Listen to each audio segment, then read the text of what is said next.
Great question. So one of the things I've really encountered since I've been up here, I've done a lot of door-to-door canvassing, is I've met many people who really express concern over the DUIs and the frequency and the number of them. One of the things I would really like to do is to really get folks in the office out riding along with folks in CHP and the other agencies around the county, increase ride-alongs. I think for myself, I've done several recently. That's been hugely beneficial to actually see what these officers are encountering, to help them ensure that their arrests and their encounters are done perfectly or at least substantially correct, so we have an active case we can move forward on in the courtrooms. With respect to how I would go about really ensuring that they're really prosecuted vigorously, I'd attempt to get the DUI grant back. You know, at one point our office had a DUI grant given to us, and it actually funded the position of an entire prosecutor in our office.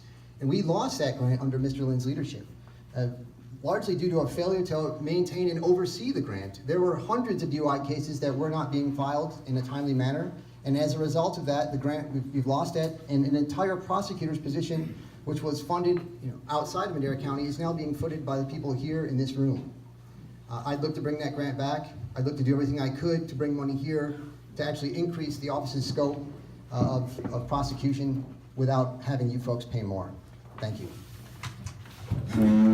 Sally?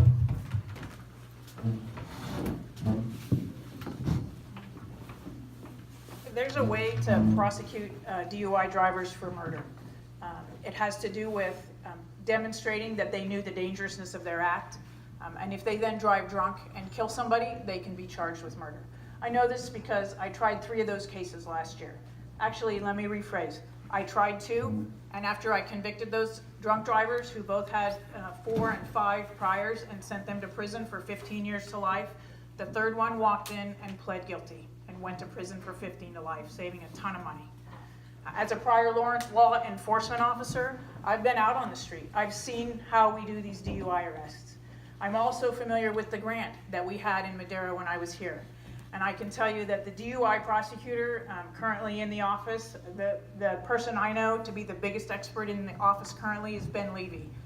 And I worked with him the first time he tried a DUI murder. I stood beside him, and I'm the one who had my hand in his back. Going to trial is a scary thing.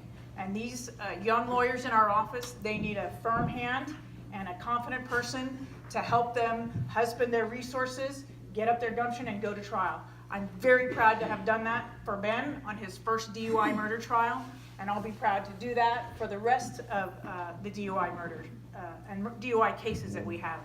Finally, there was a DUI murder here, but she had a prior that had not been charged from 10 months prior.